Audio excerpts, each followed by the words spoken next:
82 years old, no new album, no tour, no interviews for years. And then, out of nowhere, Jimmy Page started talking, not in a stadium, not on a stage, but in a quiet room, with the kind of honesty that only comes when a man realizes he has more years behind him than ahead. What he said rattled fans across the world, because it confirmed something many had suspected for a long time.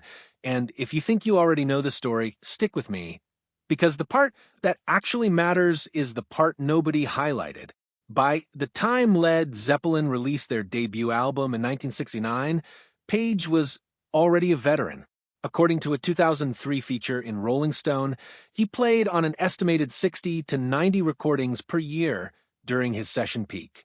He built his genius in private, quietly, obsessively, and then Led Zeppelin happened, and the whole world wanted a piece of what he had spent his entire life building. Before I go further, I want to ask you something genuinely. When someone gives everything to their art, their health, their relationships, their peace of mind, do you think it's worth it in the end? Drop your answer below. I read every single comment, because what Page revealed at 82 is really a question about cost. What does a life fully surrendered to music actually look like from the inside? The silence he kept for so long was not accidental. People close to him, speaking to various outlets over the years, described a man deeply protective of his private world. So, when he finally spoke, at 82, the question wasn't just what he said, it was why now? And that answer is darker than most people are ready for. There is a photograph taken of Jimmy Page in 1975 at Madison Square Garden. He is mid-performance, eyes closed, guitar raised. The crowd is 20,000 people deep.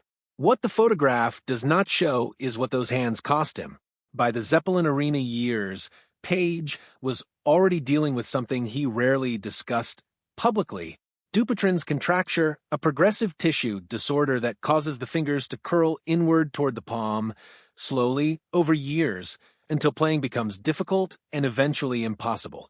It is not a dramatic injury. There is no single moment, no accident, no fall from a stage.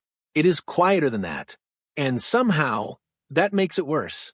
According to multiple reports published between 2015 and 2023, Page has spoken in careful, measured terms about the physical limitations he now faces. Not in the way a man complains, in the way a man grieves.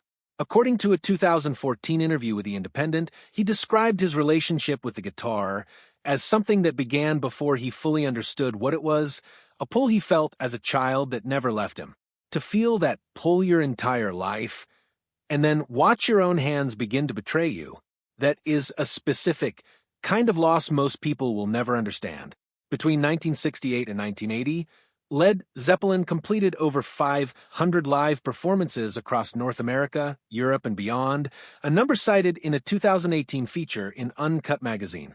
Page carried the creative weight of one of the biggest bands in history on a frame that, like all of ours, was only human. And by the time John Bonham died in September 1980 and Led Zeppelin dissolved, Page was 36 years old. In many ways, the most defining work of his life was already behind him. In 1977, Jimmy Page was at the absolute peak of his power. Led Zeppelin were the biggest band on the planet. And backstage, in a world with no cameras and no accountability, the rules that applied to everyone else simply did not apply to them. That same year, his daughter Scarlett was 2 years old.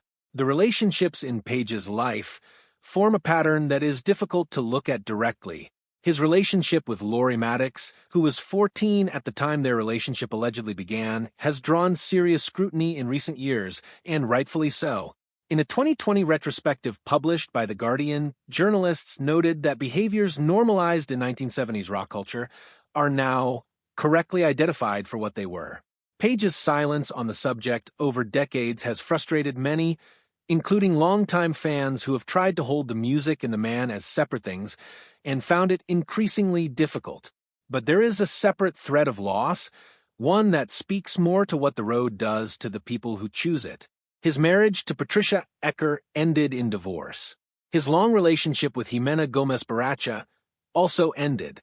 People close to his circle described a man who was deeply present when he was present and completely absent when he was not. The guitar always came first, not out of cruelty, out of compulsion. This part of the story hits different, because most of us have been in a room with someone who is physically there and completely somewhere else. Most of us have loved someone whose real relationship was with something we could never compete with. If you have ever been on either side of that, you already understand exactly what the people closest to Page were living with. His daughter Scarlett, in a 2019 conversation with The Times, described a complicated but loving relationship, one shaped by absence and then slowly by presence. That detail matters, because it suggests that at some point Page chose differently. But choosing differently at 70 does not undo what was lost at 30. October 10th, 2007. The O2 Arena, London. Led Zeppelin walked onto a stage together for the first time in 27 years. The performance lasted 2 hours. And when it was over, the world wanted to know one thing. When is the tour? The answer was never. Page and Robert Plant are not the same kind of person. Page is a studio creature, obsessive, technical, controlling in the most productive sense. According to a 1998 profile in Mojo, engineers described sessions where he requested micro-adjustments to reverb levels most human ears could not distinguish. Plant is something else entirely. In a 2013 interview with Rolling Stone, he was direct about his resistance, describing the prospect of revisiting Zeppelin as artistically limiting for a man who had spent 30 years proving he was more than the voice behind Whole Lotta Love. In a 2008 interview with Classic Rock, Page acknowledged that conversations about a full tour had taken place. He confirmed he was ready. Plant said no. Page had already waited 27 years for that O2 night. And when the moment finally came, when the O2 proved beyond any reasonable argument that the demand was real and the band still had it, Plant walked away again. If you want to know how deep that frustration actually runs, and trust me, it runs much deeper than any interview has fully captured, hit subscribe right now. Because next week, I am covering the behind-the-scenes accounts from that period that have never been properly assembled in one place on this platform. Ever. In a series of interviews between 2022 and 2024, Page began opening up in ways that surprised even journalists who had followed his career for decades. Not in a single explosive confession, in fragments, carefully chosen words, the kind of honesty that arrives slowly, like light through a window that has been shut for a very long time. According to a 2023 feature in Classic Rock, Page spoke about his frustration that the Zeppelin catalog remains partially inaccessible due to unresolved internal disagreements about streaming, remastering, and new releases. He described sitting with recordings the world has never heard, finished work, studio sessions from the peak Zeppelin years, held in place by the same human friction that killed the reunion tour. But the deeper revelation was not about the music. It was about regret. In a candid exchange published by The Guardian in late 2023, Page reflected on the years following Bonham's death with unusual openness. He described a long period of drift, of picking up the guitar and putting it down again. Not because the love was gone, but because the context that gave the love its meaning had collapsed overnight. According to a 2022 interview with Uncut, he described Bonham as irreplaceable, not just as a drummer, but as a gravitational force inside the band that nobody else could replicate. What Page feared, what this entire story points directly at, was not death, not irrelevance. It was something more specific. He feared the full truth of what Led Zeppelin would be buried under decades of myth, legal disputes, and the silence of men who had stopped speaking to each other. He feared that the thing he built would be misremembered, or worse, only half remembered. Led Zeppelin released 9 studio albums between 1969 and 1982. According to Billboard, the band has sold an estimated 300 million records worldwide. Led Zeppelin 4 alone has sold over 37 million copies. The financial legacy is significant. A 2020 Forbes analysis estimated Page's net worth at approximately $180 million. But numbers, as Page himself has suggested, are the least interesting part of what he is trying to preserve. What he is racing to protect is the narrative, the decade-long copyright battle over Stairway to Heaven, which finally concluded in Page's favor in 2020, following a ruling by the Ninth Circuit Court of Appeals, forced him into a defensive posture for years. He was not talking about the genius of that opening guitar figure. He was defending his right to have written it at all. Page won, but winning a lawsuit is not the same as winning the story. In recent years, Page has been directly involved in archival projects designed to preserve the Zeppelin legacy on his own terms. The remastered catalog releases, which he personally oversaw between 2014 and 2015, were not a commercial exercise. According to interviews with Mojo and Uncut, he described the process as correction, restoring what original pressings had compressed or lost. He sat in the studio for months, at 70 years old, with hands already beginning to betray him, listening, adjusting, getting it right. The unreleased recordings remain the open wound. Page has referenced them carefully across multiple recent interviews, enough to confirm they exist, not enough to detail what they contain.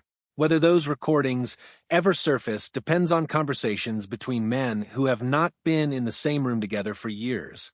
Page cannot force that outcome.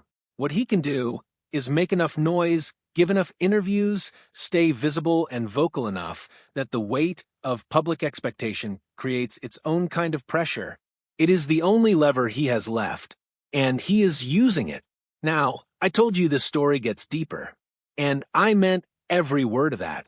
The video dropping next covers what happened inside the Zeppelin camp in the years immediately after the O2, the private conversations, the proposals that almost worked, and the one decision made in a single afternoon that sealed the reunion's fate permanently. There is one name in that story you will not see coming. Click here. Watch it now. You will understand immediately why I saved it for last. At 82, Jimmy Page is not finished. He is not touring. He is not recording new albums. His hands will not allow him the full freedom they once gave him. The band he built is gone in the way that only death and time can take something permanently and without appeal. But he is still here, still talking, still caring with the same obsessive precision he brought to a reverb setting in 1971 about whether the thing he gave his entire life to is understood correctly by the world that inherited it. That is not fear. That is love, the most stubborn, inconvenient, enduring kind. The kind that outlasts everything else.